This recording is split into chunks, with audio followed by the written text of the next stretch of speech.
I was pretty sad though about frost in the high tunnel, and I, in fact, last night took pictures just so I could have one more picture before the season ended. Hey guys, welcome back to Mitza Creek Farm. Today is September 14th-ish, somewhere in there, and this is the first day we are open this week at the Stone Coop. Let me tell you, it has been nuts. The past 2 nights we have been under frost advisories, which mean that even though most of our flowers that we grow are frost hardy, we cover them, we condense everything down into one area.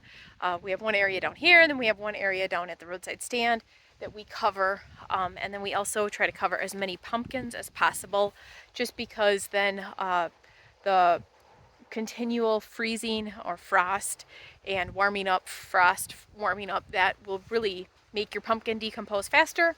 So we the last 2 nights have had everything covered up, and then this morning is our first day open this week. So it was a mad scramble to get everything set up, but we were running a little late. Got the roadside stand set up by 10, got everything open. My mom came out and we got all of this set up, and we got lots and lots of pumpkins washed, but it was so busy, absolutely so busy. So I'm appreciating the little break that we have right now. And you can see we have pumpkins and gourds out, and we have so many more that I need to wash. I am second guessing all life decisions at this point because it is so labor intensive to wash all these. My mom said that they're going to come out tomorrow and help me wash more, and so if I can just keep picking and bring them over to the wash station. The way we have it set up this year, we put the wash station here, and so people can come over and pick out their pumpkins, and that will then we can wash them right then if we don't already have them out. So you can see that we had to pick pumpkins that were not fully ripe, which is ironic considering my last video. But some of these, like this guy here, that's not gonna get any greener or any more orange. That's too young. But most of these will turn orange.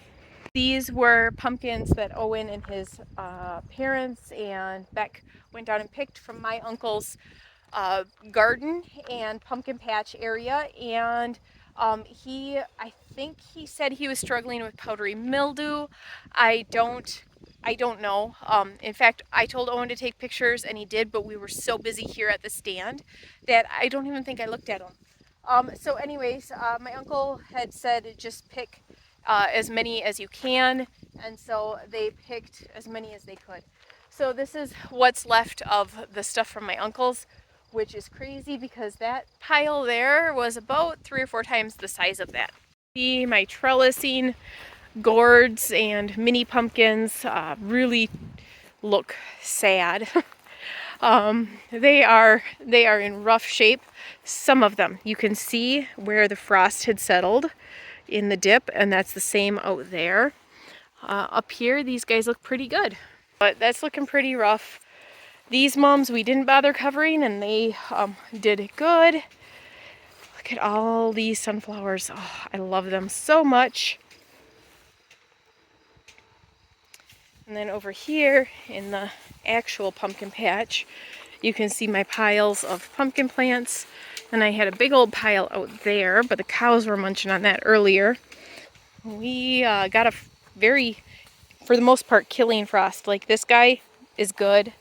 That'll bounce back. It's just because of these leaves that it looks rough. But down there where it's low, it definitely killed pretty much all of the plants there.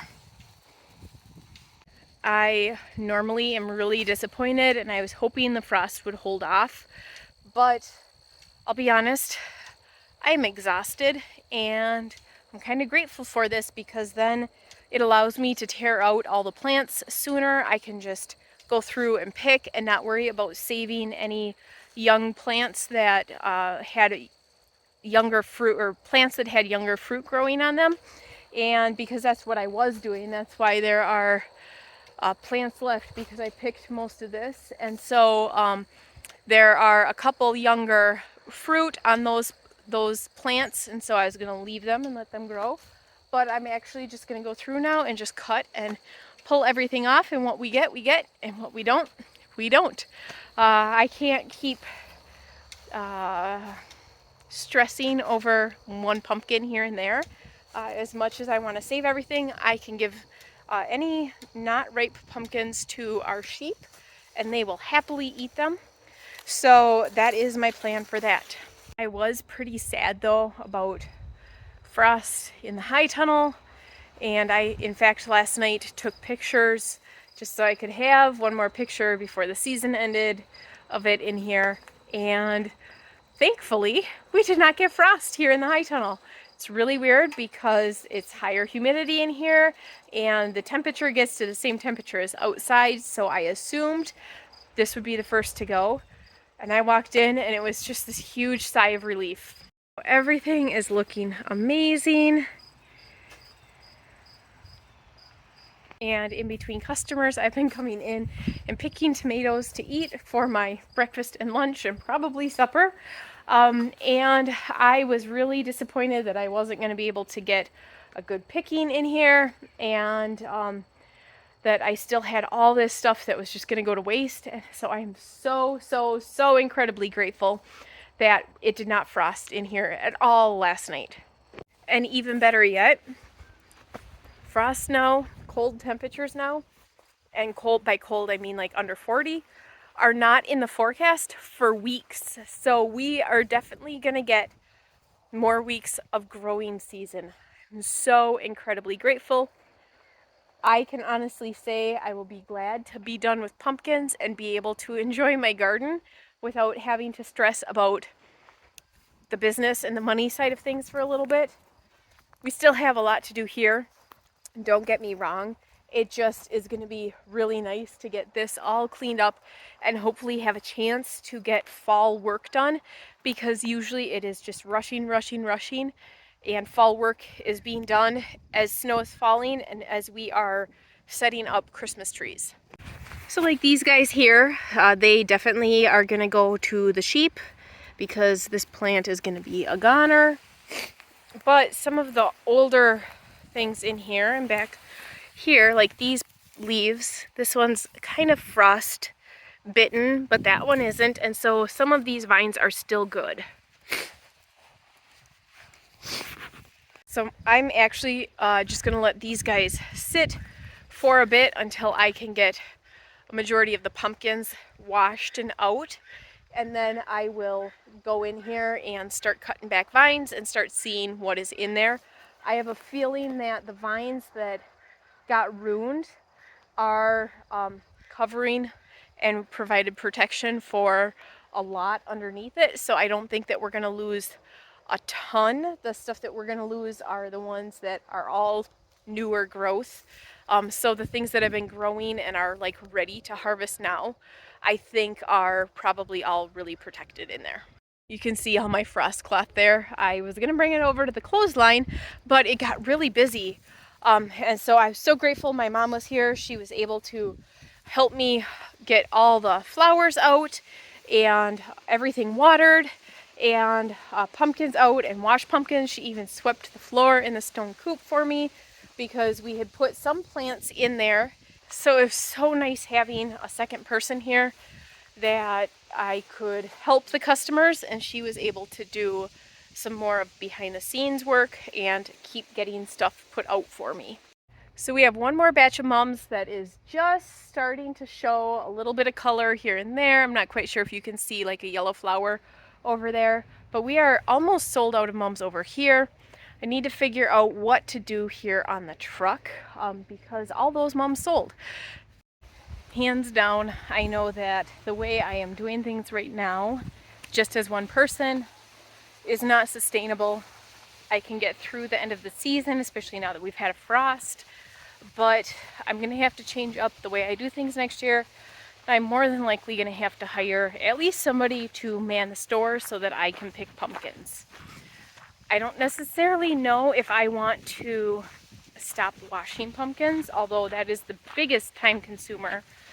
I just like selling a nice clean pumpkin and not having the mud on it.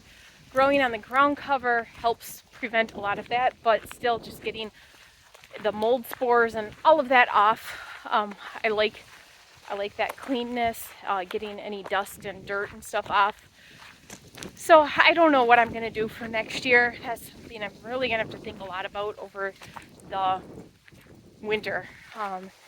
And I definitely need to start putting feelers out for hiring somebody to help me do all this, because I can't keep doing it on my own.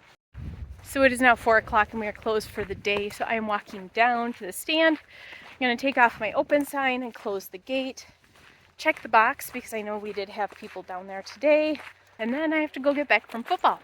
Here you can see that we have a cable running across the driveway, and this is actually a driveway alarm. It is set up so that when a car runs over it, there's pressure in this little hose, and it goes to a box which is mounted right there. It's got a Bluetooth receiver in it. The old-fashioned ones, it would ring a bell right here. I want to be able to hear it when I'm out picking pumpkins if I'm open for the day. So we got a wireless one, so instead of ringing a bell here, there's a Bluetooth receiver, or a Bluetooth transmitter, I guess, in there, and it transmits up to a mile. So we have that in the high tunnel because then that's a good central location where I can hear. I'm thinking if it was in the stone coop, it'd be hard to hear because of stone walls. So we put it in the high tunnel, and I can hear in the high tunnel. I can hear it in the stone coop. I can hear it out picking pumpkins. When it's not very windy, we can even hear it at the house. It's not really obnoxiously loud, but it's loud enough that we can hear it. So that is a really nice addition. We added that on, I think it was Saturday, might have been last Friday, and I'm so grateful we did that because I'm able to know when people are coming down the driveway then. Here's the stand. We don't have any eggs right now, but so I put those in front of there for now, but we will have eggs. We just have not loaded it in the last few days. And then there is what is left down here.